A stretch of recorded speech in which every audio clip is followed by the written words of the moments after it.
လူတစ်ယောက်ဟာကြွေပြားတစ်ချက်ကိုကိုင်ကြည့်မိရာကနေအကြီးကျယ်စီးပွားရေးလုပ်ကွက်တစ်ခုကိုအမှတ်မထင်တွေ့ရှိသွားပါတယ်။သူဟာအဲ့ဒီကြွေပြားရဲ့ဈေးနှုန်းကိုချက်ချင်းစုံစမ်းပြီးအိမ်ပြန်ရောက်တာနဲ့အဲ့ဒီကြွေပြားမျိုးကိုကိုယ်တိုင်စတင်ထုတ်လုပ်ပါတော့တယ်။သူ့ဇနီးကအချိန်ချုံးနေတာပဲလို့ဆွဆွဲပေမဲ့သူကတော့ဒါဟာသူတို့ချမ်းသာကြွယ်ဝဖို့အတွက်ရရှိလာတဲ့အခွင့်အရေးပဲလို့ပြန်ပြောခဲ့ပါတယ်။နောက်တစ်နေ့မနက်စောစောမှာပဲသူဟာကြွေပြားနှစ်ချက်ကိုယူပြီးခရိုင်အုပ်ချုပ်ရေးမှူးရုံးကိုသွားခဲ့ပါတယ်။ကြွေပြားအရေးအတွက်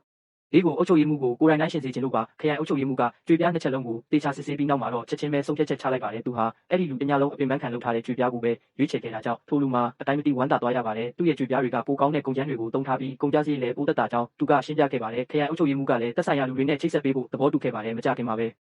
အဲ့ဒီလူရဲ့ဘီလက်မြေအုပ်ကြွေပြားတွေကိုတရားဝင်စတင်အသုံးပြုခဲ့ကြပြီးအရေးသွေးကောင်းမွန်လွန်းလာကြောင်းစီမင်သားယာကုမ္ပဏီကကြွေပြားအချက်ရည်တသိန်းကိုချက်ချင်းအော်ဒါမှာယူခဲ့ပါတယ်။ဒါပေမဲ့9ရက်အတွင်းအပြီးပို့ပေးရမယ်လို့ကန့်သက်ထားပါတယ်။ထိုလူမှာအတော်လေးစိတ်ဖိစီးသွားပါတယ်။သူ့ရဲ့ကြွေပြားတွေကလက်လုပ်တွေဖြစ်နေလို့ဒီလောက်မြန်မြန်ထုတ်လုပ်နိုင်ဖို့ဆိုတာမဖြစ်နိုင်တဲ့လောက်ပါပဲ။ဒါပေမဲ့ဒီလုပ်ကိုသာအောင်မြင်အောင်လုပ်နိုင်ရင်ရေရှည်စာချုပ်ချုပ်နိုင်မှာဖြစ်ပါတယ်။အကြေလဲစဉ်းစားပြီးတဲ့နောက်မှာ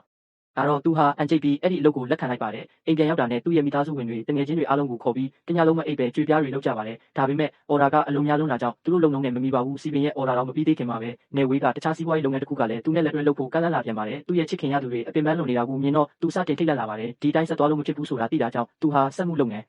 အသုံးပစ္စည်းကိရိယာတွေဝယ်ပြီးစက်ရုံထုတ်လုပ်မှုအဖြစ်ပြောင်းလဲဖို့ဆုံးဖြတ်လိုက်ပါတယ်။ဒါပေမဲ့ခရိုင်အုပ်ချုပ်ရေးမှူးကစိုးရိမ်နေပါတယ်။ထိုလူဟာလက်လုပ်ကြွေပြားတွေရဲ့အရေးသွေးကြောင့်သာဒီစာချုပ်တွေကိုရခဲ့တာလို့သူကယုံကြည်နေလို့ပါ။အဲ့ဒီအခါထိုလူကစက်ပစ္စည်းတွေကိုသူကိုယ်တိုင်ပြုပြင်မှုမှတ်နိုင်ရင်အရင်ကထက်တောင်ပိုကောင်းတဲ့ကြွေပြားတွေထုတ်လုပ်နိုင်မှာပါလို့အာမခံခဲ့ပါတယ်။အခက်ခဲကတော့စက်တလုံးကိုငွေ2သိန်းခန့်ကျတင်နေပြီးသူ့မှာအဲ့ဒီလောက်ငွေရင်အားမရှိတာပါပဲ။ဒါကိုကြားတော့ခရိုင်အုပ်ချုပ်ရေးမှူးကကြားဝင်ကူညီပြီးအစိုးရရန်ပုံငွေကနေကြားခံပေးဖို့စီစဉ်ပေးခဲ့ပါတယ်။စက်တွေစတင်လည်ပတ်တဲ့အခါမှာတော့နောက်ထပ်ပြဿနာတစ်ခုတက်လာပြန်ပါတယ်။ပတ်ဝန်းကျင်ကြေးရွာတွေမှာကြောက်စရစ်ခဲမလုံလောက်တော့တာပါပဲ။ခရိုင်အုပ်ချုပ်ရေးမှူးကအစည်းအဝေးခေါ်ယူတဲ့အခါမှာတော့ရေအရင်းမြစ်ဌာနကမြစ်ကြောင်းတူးဖော်ရာကနေထွက်လာတဲ့ကြောက်စရစ်တွေအများကြီးရှိနေပြီးဘယ်ပိုးရမှန်းမသိဖြစ်နေတာနဲ့တွားတိုးပါတယ်။ကြောက်စရစ်ခဲတွေစက်ရုံကိုရောက်လာတဲ့အခါမှာတော့ကုန်ကျန်းပြဿနာလည်းပြေးလည်သွားပါတယ်။ကြောက်စရစ်တင်လာတဲ့ကားကြီးတွေစက်ရုံထဲဝင်လာတာကိုမြင်တော့သူဟာအလွန်ကိုဝမ်းသာပီတိဖြစ်သွားရပါတယ်။ခရိုင်အုပ်ချုပ်ရေးမှူးရဲ့ပံ့ပိုးမှုနဲ့အတူသူ့ရဲ့ကြွေပြားလုပ်ငန်းဟာအကြီးအကျယ်အောင်မြင်လာပါတယ်။တစ်နှစ်အကြာမှာတော့သူဟာကုမ္ပဏီတစ်ခုတည်ထောင်နိုင်ခဲ့ပြီးအစိုးရအရာရှိတွေရဲ့ချီးကျူးဂုဏ်ပြုခြင်းကိုပါရရှိခဲ့ပါတယ်။ဒါပေမဲ့ခရိုင်အဆင့်ခေါင်းဆောင်တွေလာရောက်ကြည့်ရှုပြီးတဲ့နောက်မှာတော့ထိုလူဟာခရိုင်အုပ်ချုပ်ရေးမှူးကိုလှုပ်ဝက်ဆန်းပြတဲ့တစ်တာတစ်လုံးကမ်းပေးခဲ့ပါတယ်။အုပ်ချုပ်ရေးမှူးကအဲ့ဒီတစ်တာကိုဖွင့်ကြည့်လိုက်တဲ့အခါသူ့ရဲ့မျက်နှာထားဟာချက်ချင်းပြောင်းလဲသွားပါတယ်။သူဟာအထက်ကနေပတ်စံတုပ်ကြီးတစ်ထုပ်ကို